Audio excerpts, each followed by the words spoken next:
ہم مرنے کے وقت وصیت کرتے ہیں اتنی جائیداد ہے اس کو سارا تقسیم کرنا ہے، لیکن خواب کے اندر کیسے وصیت ہوئی؟ اور نیک لوگوں کی خواب اور پھر ان کی روحیں جب رات کو سوتے ہیں تو نکلتی ہیں اور مرے ہوئے نیک لوگوں کی روحوں کے ساتھ ملاقات ہوتی ہے اور وصیت کیا؟ حضرت ثابت بن قیس رضی اللہ تعالیٰ عنہ اور حضرت سالم کہتے دونوں نہ لڑ رہے تھے، حضور کو خواب آئی تھی، یہ چیز بھی خواب نہیں دیکھی تھی، میں نے 2 سونے کے کنگن پہنے ہوئے ہیں، اور بعد میں ان کو رب ذوالجلال نے بتایا کہ اس کی تعبیر یہ ہے کہ 2 جھوٹے آئیں گے مدعیان نبوت جو جھوٹی نبوت کا دعویٰ کریں گے، اسود عنسی مسیلمہ کذاب، تو اس میں سے یہ مسیلمہ کذاب بدبخت تو اس کے خلاف جو ہے نا لڑائی جہاد ہو رہا تھا، 12 ہجری تھی، حضرت ابوبکر صدیق تھے اور بھیجنے کے لیے حضرت خالد تھے، قیادت تھی، تو یہ سارے تو حضرت ثابت بن قیس نے دیکھا نا کہ ہم لڑائی میں کمزور ہو رہے ہیں، تو حضرت سالم اور حضرت ثابت بن قیس نے اونچی آواز میں کہا اسی حضور کے دور جنگ نہیں سی لڑتے،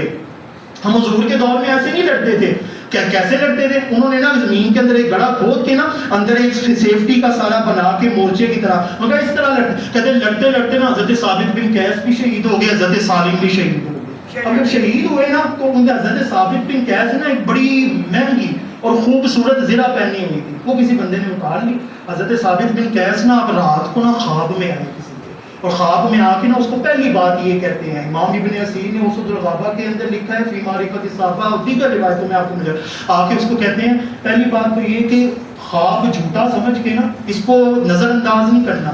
میں سچی میں آیا ہوں تمہیں بتا رہا ہوں، کہتے کیا خواب؟ کہتے میں تمہیں یہ حکم دیتا ہوں کہ تم جاؤ جہاں پہ مسلمانوں کا خیمہ لگا ہے نا وہاں پہ ایک گھوڑا ہے، اس گھوڑے کی رسی اتنی لمبی ہے کہ وہ دور تک بھی جا سکتا ہے اور وہاں پہ جا کے اپنی چراگاہ میں چڑھتا ہے، اس رسی کو گھوڑا جس خیمے پہ ہو وہاں پہ خیمے میں جانا، وہاں پہ ایک ہنڈیا ہے، اس ہنڈیا کو الٹا کیا ہوا ہے، اس کو جب ہٹاؤ گے تو اندر میری زرہ پڑی ہوگی، اور وہ زرہ تم نے حضرت ابوبکر صدیق اور خالد بن ولید کے حوالے کرنی ہے اور ان کو کہنا ہے کہ میرے اوپر فلاں فلاں بندے کا میں نے قرض ادا کرنا ہے، اس کو قرض دینا ہے جا کے۔ کہتے خواب آئی ہے، کہتے بندہ اٹھا ہے فوراً جا کے نا اس نے ساری بات کہی، حضرت خالد بن ولید بھاگ کے گئے، حضرت ابوبکر صدیق کو بتایا، وہ ہانڈی کو اٹھایا اس جا کے خیمے میں تو وہ زرہ پڑی ہوئی تھی جس کے بارے میں حضرت ثابت بن قیس نے بتایا۔